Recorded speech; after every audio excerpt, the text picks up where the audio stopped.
నమస్తే శివాబి న్యూస్ కు స్వాగతం. నా పేరు మహేశ్వరి. ఈనాటి వార్తల్లోని ముఖ్యాంశాలు.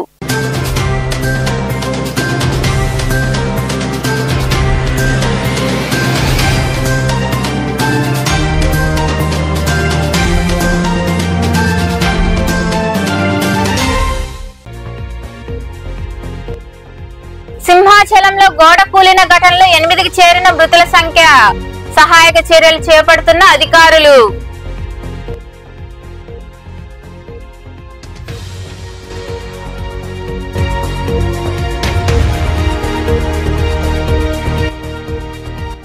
సీఎం పర్యటనకు పటిష్ట చర్యలు. ఆత్మకూరులో సీఎం పర్యటన ఏర్పాట్లను పరిశీలించిన మంత్రులు, అధికారులు.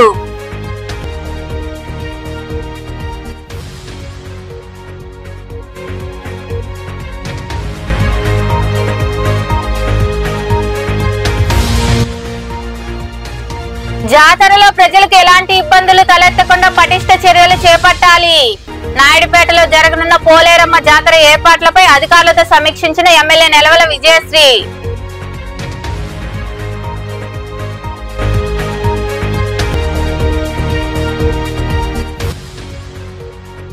అరుణజ్యోతి వైద్యం కోసం దాతలు సాయం చేయండి. కోటకు చెందిన అరుణజ్యోతి వైద్యం కోసం 10,000 రూపాయలను అందజేసిన శ్రీ సిరిడి సాయి అక్షయ సేవా సమితి సభ్యులు. సింహాచలం గోడ కూలిన ఘటనలో మృతుల సంఖ్య 8కి చేరింది. అయితే గోడకు ఇరువైపులా అధికారులు ఇనుప ఫెన్సింగ్ ఏర్పాటు చేశారు. ఘటన జరిగిన సమయంలో గోడ నిర్మాణానికి ఉపయోగించిన రాళ్లు నేరుగా భక్తులపై పడకుండా ఆ ఫెన్సింగ్ అడ్డుకున్నట్లు తెలుస్తుంది.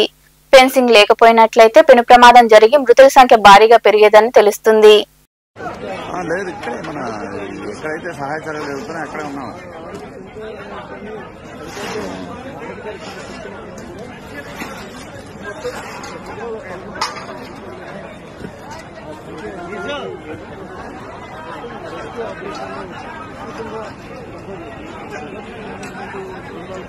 మే నెల 1వ తేదీన రాష్ట్ర ముఖ్యమంత్రి నారా చంద్రబాబు నాయుడు ఆత్మకూరు పర్యటన సందర్భంగా CM programmes coordinator Pendurthi Venkatesh, collector Anand, SP Krishnakanth అధికారులతో కలిసి మంత్రి ఆనం రామనారాయణ రెడ్డి ఏర్పాట్లను పరిశీలించారు.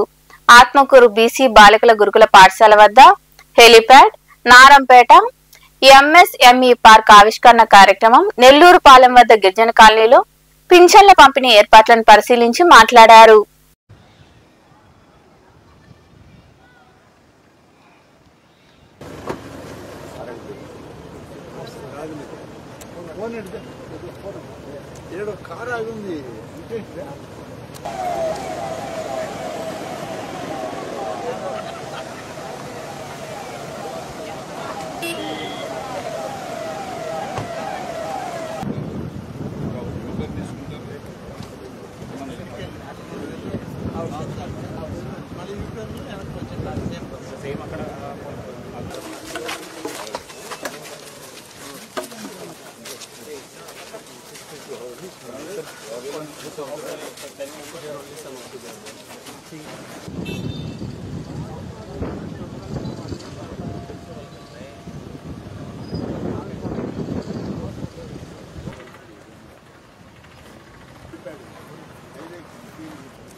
ఆత్మకూరు మున్సిపాలిటీ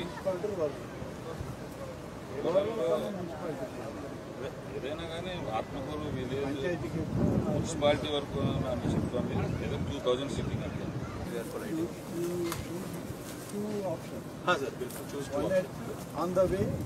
పోలేరమ్మ జాతరలో భక్తులకు ఎలాంటి ఇబ్బందులు తలెత్తకుండా పటిష్ట చర్యలు చేపట్టాలని ఎమ్మెల్యే విజయశ్రీ సూచించారు. నాయుడుపేట ఆర్ఎంపీ గెస్ట్ హౌస్ లో జాతరపై వారు అధికారులతో సమీక్షించారు. నాయుడుపేట పోలేరమ్మ జాతర సమన్వయ కమిటీ సమావేశం ఎమ్మెల్యే విజయశ్రీ ఆధ్వర్యంలో నిర్వహించారు.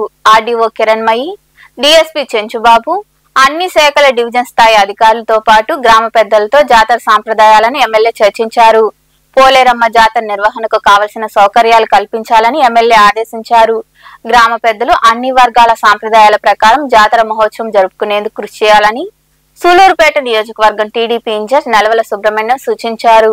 ఆర్ఎన్బి గెస్ట్ హౌస్ లో జరిగిన ఈ సమావేశంలో ప్రజాప్రతినిధులు, గ్రామ పెద్దలు తదితరులు పాల్గొన్నారు. చంద్రబాబు నాయుడు గారు వచ్చినప్పుడే మనందరికీ పండగ వాతావరణం మొదలైంది.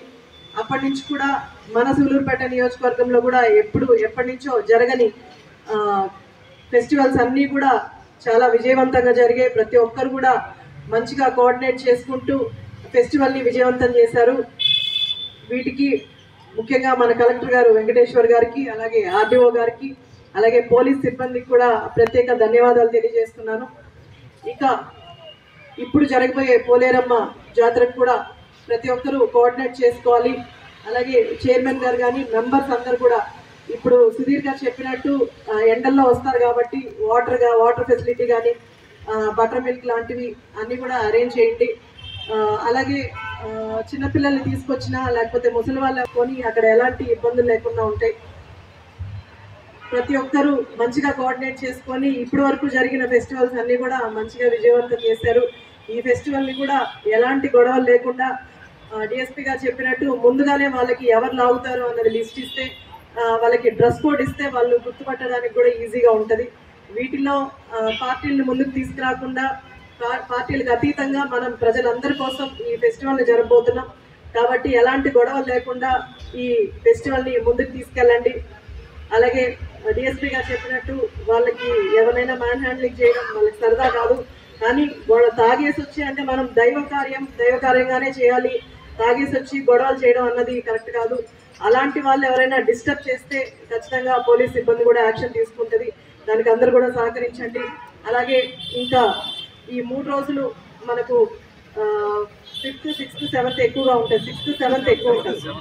6th, 7th ప్రతి ఒక్కరికి కూడా దర్శనం ఏర్పాటు చేసేలాగా కొంచెం లైన్స్ కూడా మానిటర్ చేస్తూ ఉండి ఎవరైనా ఇబ్బంది ఉంటే కొంచెం ముందుకు తీసుకెళ్తూ అందరూ కూడా కోఆర్డినేట్ చేసి. మీరు చెప్పినట్టు ఆ తాత్కాలిక ప్రదేశంలో అమ్మవారిని పెట్టినప్పుడు అక్కడ 20 కేజీల వెండి ఉంటుంది.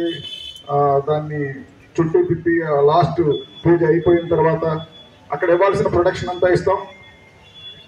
ఇది తాగి విచ్చలవిడిగా బిహేవ్ చేస్తా మేమే భక్తులవి, మేమే స్థానికులవి, మేము చెప్పిందే జరగాలి అని అనుకుంటే చల్లదు. ఎవరైనా సరే కమిటీ ఒక రూల్ పెట్టింది, ఏదైతే పద్ధతి పెట్టారో వాళ్ళు ఏదైతే ప్రొసీజర్ చెప్పారో దాని ప్రకారం భక్తి శ్రద్ధలతోటి గౌరవంగా వచ్చినటువంటి ఆడవాళ్ళు, పిల్లలు, ముసలివాళ్ళు ఎవరున్నారో వాళ్ళందరికీ అవకాశం ఉండేటట్టు దర్శనానికి ఇవ్వాల్సిన దర్శనం జరిగేటట్టు, దర్శనం అయిపోయిన తర్వాత మళ్ళీ ఉదయం అంతా అయిపోయిన తర్వాత మళ్ళీ తర్వాత ఊరేగింపు జరిగేటప్పుడు ఇవ్వాల్సిన దర్శనం ఇచ్చేటట్టు ఇవన్నీ ఫెసిలిటేట్ చేయడం పోలీస్ బాధ్యత. దానికి ఇవ్వాల్సిన ప్రొటెక్షన్ మేము ఏదైతే ఉందో తప్పనిసరిగా ఇస్తాం. లాస్ట్ ఇయర్ 230 మంది పోలీసులు ప్లస్ 4 స్పెషల్ పార్టీలు పెట్టాం. ఈసారి 250 మందిని పెడతాం. తప్పనిసరిగా ఉండదున్నట్టు చేస్తాం. తర్వాత ఇందాక గోపి గారు చెప్పినట్టు లాగడం అంటే ఎట్లా లాగుతారు? ట్రాక్టర్ పేరుపేటోళ్ళు మరి ఎవరైతే వాళ్ళని ఐడెంటిఫై చేసి పేరుపేటోళ్ళు ఇస్తారో వాళ్ళకి ప్రత్యేకమైన డ్రెస్ కోడ్ ఏర్పాటు చేయడం. అదేవిధంగా రామారావు మీరు కరెంట్ సందులతో మాట్లాడుకొని ఒక 5 మంది మీరు ఇవ్వండి. వాళ్ళకు కూడా డిఎస్పీ గారు చెప్పిన ఒక డ్రెస్ కోడ్ ఏర్పాటు చేసి వాళ్ళు కాకుండా ఇటు పరిస్థితుల్లో ఎవరు కూడా దయచేసి ఆ కార్యక్రమానికి ఉపక్రమించకుండా ఉండాలని చెప్పి ఈ సందర్భంగా మీకు అందరికీ మనం చేస్తూ ఉంటాం. అదేవిధంగా పెద్ద దర్గా దాటిన తర్వాత మరి అమ్మవారిని చంద్రప్రియ లాటి కాడి నుంచి రజకులే తీసుకుపోవాలని చెప్పిన ఒక ఆనవాయితీ ఉంది. ఆ ఆనవాయితీల్ని ఆ యొక్క సిద్ధాంతాలను ఎవరు కూడా మార్చేదానికి బాగుంటుంది. మరి ఇప్పుడు మన రాజేష్ కోరినట్టు మీరు కూడా దగ్గర ఉండండి, కానీ మీరు ఎట్టి పరిస్థితుల్లో మేము అమ్మవారిని మొయ్యాలని చెప్పని దాన్ని మీరు తీసుకురావద్దు. వాళ్ళు రజకులే తీసుకొస్తారు, మీ పక్క నుండి వాళ్ళని ఉత్సాహపరచండి, ఓట్ చేయండి. కానీ మరి ఈ యొక్క నిబంధనలు అందరూ కూడా మనం పాటించాలని, ఆ విధంగా మనం ఒక పద్ధతి ప్రకారం నిబంధనలకు మనం లోపలి పనిచేసినప్పుడే ఏ కార్యక్రమం అయినా సక్సెస్ అవుతుంది. కాబట్టి మరి కోట దళితవాడకు చెందిన టైలర్ ఎర్రమతి వెంకటేశ్వర్ల కుమార్తె దైవాల అరుణజ్యోతి అనారోగ్యంతో బాధపడుతున్న క్రమంలో వారి ఆర్థిక పరిస్థితిని దృష్టిలో ఉంచుకొని ఆ కుటుంబానికి కోటకు చెందిన శ్రీ షిరిడి సాయి అక్షయ సేవా సమితి ద్వారా దాతల దాతృత్వంతో ఆ సంస్థ అధ్యక్షుడు అల్లం రమణయ్య 10,000 రూపాయలను అందించారు. అరుణజ్యోతి వైద్యం కోసం దాతలు పెద్ద మనసుతో ముందుకు రావాలని ఆయన విజ్ఞప్తి చేశారు. ఈ కార్యక్రమంలో వెంపులూరు బాబురావు, పన్నగ సాయి ఉన్నారు.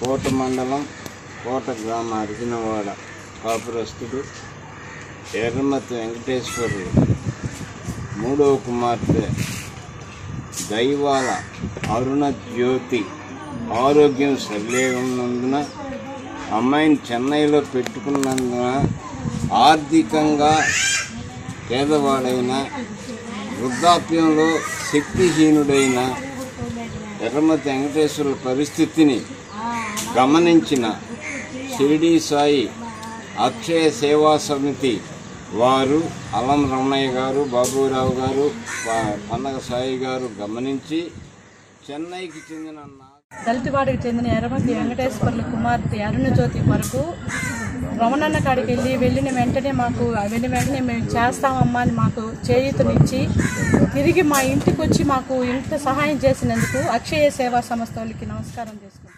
నీలం సంజీవరెడ్డి తిరుపతికి అన్యాయం చేశాడని, తిరుపతికి రావాల్సిన రాజధానిని రాకుండా చేసి ఒక బిల్డింగు, ఒక గడియారం ఇచ్చిపోయాడని కేంద్ర మాజీ మంత్రి చింతామోహన్ విమర్శలు చేశారు.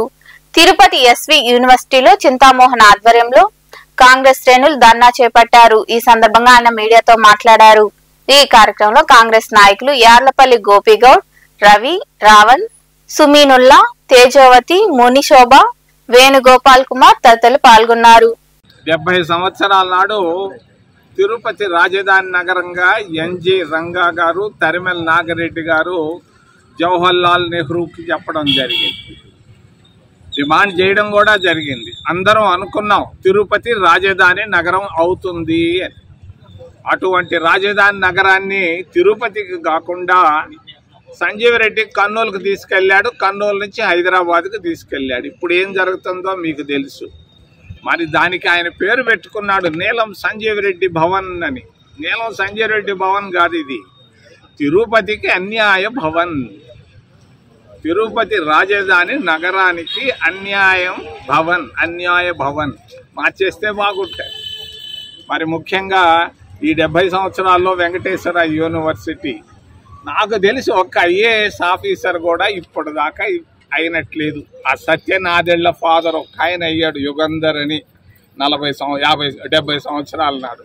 ఈ మధ్యలో ఎవరు గాల. అంటే దీనికి ఏంటంటే విద్యా ప్రమాణాలు బాగా పడిపోయినాయి. ప్రొఫెసర్లకు జీతాలు వచ్చి 3 నెలలు అయిపోయింది. ఉద్యోగస్తులకి పింఛన్లు వచ్చి కూడా 3 నెలలు అయిపోయింది. ఇక్కడ చదువుకుంటున్నటువంటి ఎస్సీ, ఎస్టీ, ఓబీసీ మైనారిటీ విద్యార్థులకు కాంగ్రెస్ ప్రభుత్వం ఉన్నప్పుడు స్కాలర్షిప్లు ఇచ్చాం, ఫుల్ మెస్ ఛార్జెస్ ఇచ్చాం.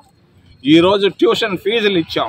ఈరోజు ఆ ట్యూషన్ ఫీజులు లేవు, మెస్ ఛార్జీలు లేవు. అసలు చదువు చెప్పే అధ్యాపకులకే, వైస్ ఛాన్సలర్కే జీతం లేనప్పుడు ఇంకేంది స్టూడెంట్స్కి ఇచ్చేది వీళ్ళ స్కాలర్షిప్లు? ఇది ఈరోజు అక్కడ ఉన్నటువంటి ప్రభుత్వం కూటమి ప్రభుత్వంలో కూడు కూడా పెట్టలేకపోతా ఉంది చదువుకునే విద్యార్థులకి, అధ్యాపకులు. మరి రెండవది ఎన్ఎంఆర్లు మేము పర్మనెంట్ చేసాం. సచ్చిదానందమూర్తి ఉన్నప్పుడు, ఆ తర్వాత వచ్చిన తర్వాత మేము పర్మనెంట్ చేసాం. ఈరోజు ఉద్యోగస్తులు అల్లాడుతున్నారు ఆ జీతాలతో, 12,000, 20,000తో. వీళ్ళందరికీ ఎన్ఎంఆర్లందరినీ మేము పర్మనెంట్ చేయాలని డిమాండ్ చేస్తూ అధ్యాపకులకి వెంటనే రాష్ట్ర ముఖ్యమంత్రి గారు 1-2 రోజుల్లో జీతాలు రిలీజ్ చేయాలని కాంగ్రెస్ పార్టీ తరఫున మేము డిమాండ్ చేస్తున్నాం. ఏమైనా ప్రశ్నలు ఉంటే దయచేసి అడగండి. కోట మండలం కొత్తపట్నం పంచాయతీ పరిధిలో ఏర్పాటవుతున్న క్రిస్ సిటీ బాధితుల పట్ల ఎమ్మెల్యే డాక్టర్ పాసం సునీల్ కుమార్ బాధ్యత తీసుకున్నారు కాబట్టి రైతులందరికీ న్యాయం జరుగుతుందని టీడీపీ నాయకులు వాటంబేటి చెంగల్రావు, తిరుమూరు మురళి అన్నారు. శ్రీనివాస సత్రంలో అధికారులు ధ్వంసం చేసినట్లుగా చెప్తున్న వేరుశనగ పంట వద్ద సంబంధిత రైతుల సమక్షంలో వారు మీడియా సమావేశం నిర్వహించి మాట్లాడారు.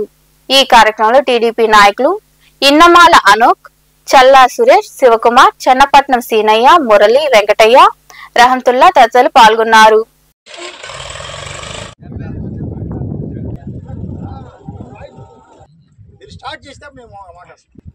వైఎస్ఆర్ పార్టీ నాయకులు వచ్చి ఇక్కడ ఈ కృషి ప్రాజెక్టు నిర్వాసిత రైతులకి ఎంతో నష్టం జరిగిపోతుందని ప్రభుత్వ అధికారులు కానీ ప్రభుత్వం కానీ ఎమ్మెల్యే గారు కూడా వాళ్ళకి నష్టం జరిగిపోతామంటే చూస్తా గమనున్నారని ఆ రైతులకి ఇష్టం లేకుండా రోడ్డు నిర్మాణాలు జరుగుతున్నాయని వాళ్ళ కాంపెన్సేషను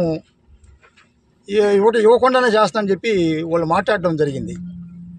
ఈ అవాస్తవం వాళ్ళు మాట్లాడిన దాన్ని మేము ఖండిస్తూ ఉన్నాం. ఎందుకంటే ఈ రోడ్లు వేసే ప్లేసు ఎవరైతే అక్కయ్య గారు వెంకటరమణయ్య, కాల్తిరెడ్డి వెంకటేశ్వర్లు అలియాస్ వెంకటయ్య, ఉప్పల తిరుపాలయ్య, ఉప్పల మణి, కాల్తిరెడ్డి శివయ్య, ఇనుగుంట వెంకయ్య, వీళ్ళంతా కూడా వాళ్ళు ఒప్పుకుంటే ఈ శనగపోయిన దానికి గవర్నమెంట్ ద్వారా 15,000 రూపాయలు తీసిస్తే వాళ్ళ సమ్మతితో రోడ్డు నిర్మాణం వేయడం జరిగింది. ఏ ఒక్క వ్యక్తిని కూడా నొప్పించి ఇక రోడ్డు నిర్మాణం జరగలేదు. 2024 ఎలక్షన్ అయిపోయింది, మా ప్రభుత్వం వచ్చింది. అప్పుడు అడపగా ప్రాజెక్టు పనులు జరుగుతూ ఉన్నాయి. ఇక్కడ రైతులు ఆ ప్రాజెక్టు పనులు జరగకుండా ఆపుతా వచ్చారు. పార్టీలకు అతీతంగా రైతులతో డైరెక్ట్గానే మాట్లాడాలా, మీరు ఒక మీటింగ్ ఏర్పాటు చేయమని చెప్పి ఎమ్మెల్యే గారు చెప్పడం జరిగింది. 2025 ఫిబ్రవరి 1వ తేదీ నెక్కండి కంపెనీ దగ్గర మీటింగ్ ఏర్పాటు చేయడం జరిగింది. ఆ రోజు కృషి ప్రాజెక్ట్ నిర్వాసిత రైతులందరినీ పిలిపించాడు మన ఎమ్మెల్యే సునీల్ గారు. పిలిపించి అక్కడ పార్టీలకు అతీతంగా మీటింగ్ ఏర్పాటు చేసి రైతులకు ఉన్నటువంటి బాధ సాధకాలని వాళ్ళ కాడ మైక్ ఇచ్చి మాట్లాడి ఆయన విన్నారు. ఆయన క్యాబినెట్ ద్వారా ముఖ్యమంత్రి దృష్టి తీసుకెళ్ళి ఈ రాష్ట్రంలోనే ఎక్కడ లేనట్టుగా ఎంజాయ్మెంట్ ప్లాన్ కూడా 8 లక్షలు చేసిన ఘనత మన ఎమ్మెల్యే గారిదని చెప్పి నేను తెలియజేస్తాను.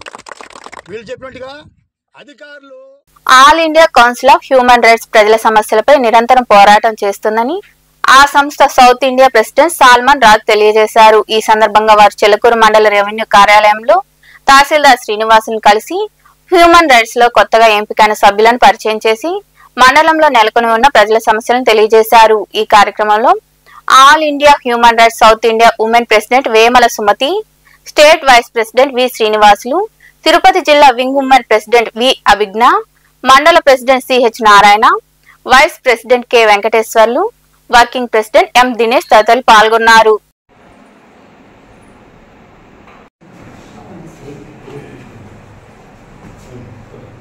చెలకూరు మండలానికి సంబంధించినటువంటి ప్రెసిడెంట్ అయినటువంటి నారాయణ గారు, అలాగనే వైస్ ప్రెసిడెంట్గా ఉన్నటువంటి వెంకటేష్, తర్వాత వర్కింగ్ ప్రెసిడెంట్గా పనిచేస్తున్నటువంటి దినేష్ ఈరోజు మన చిలకూరు మండలానికి సంబంధించిన ఎంఆర్ఓ గారిని సాధారణంగా కలవడం జరిగింది. అదే స్థానంలో ఉమెన్ ప్రెసిడెంట్గా సౌత్ ఇండియా ఉమెన్ ప్రెసిడెంట్గా ఉన్నటువంటి వర్కింగ్లో ఉన్న ప్రెసిడెంట్లో ఉన్నటువంటి సుమతి మేడం గారు, all India council of human rights ఎన్నికగా చేయబడినటువంటి వారికి ఈరోజు శుభాశీస్సులు తెలియజేస్తూ ఉన్నాను.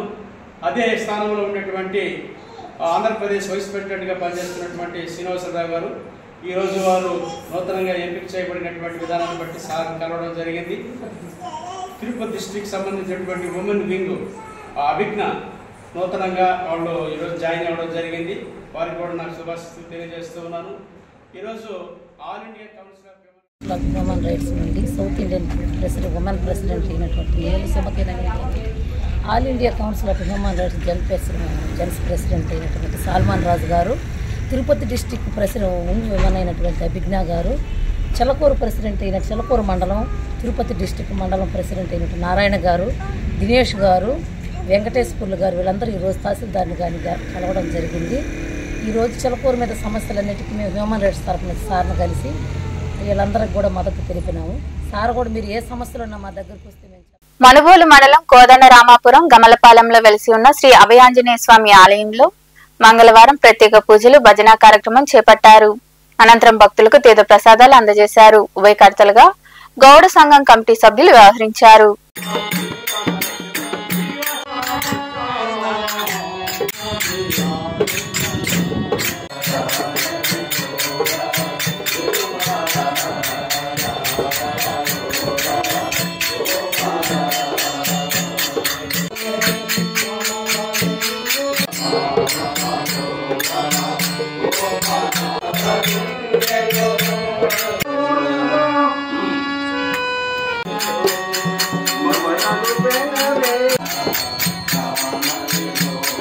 వార్తలు ముగించే ముందు ముఖ్యాంశాలు మరోసారి.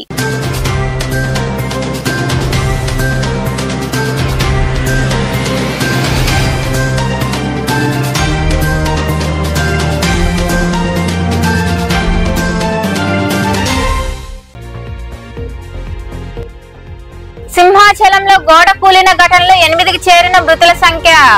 సహాయక చర్యలు చేపడుతున్న అధికారులు.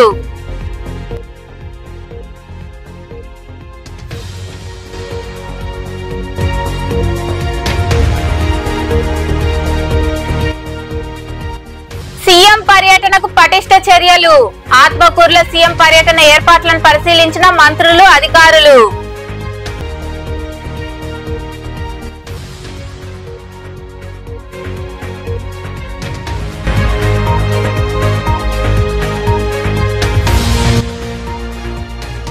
జాతరలో ప్రజలకు ఎలాంటి ఇబ్బందులు తలెత్తకుండా పటిష్ట చర్యలు చేపట్టాలి.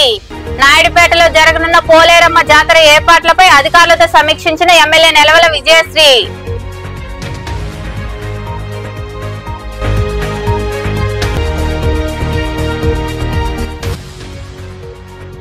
అరుణజ్యోతి వైద్యం కోసం దాతలు సాయం చేయండి.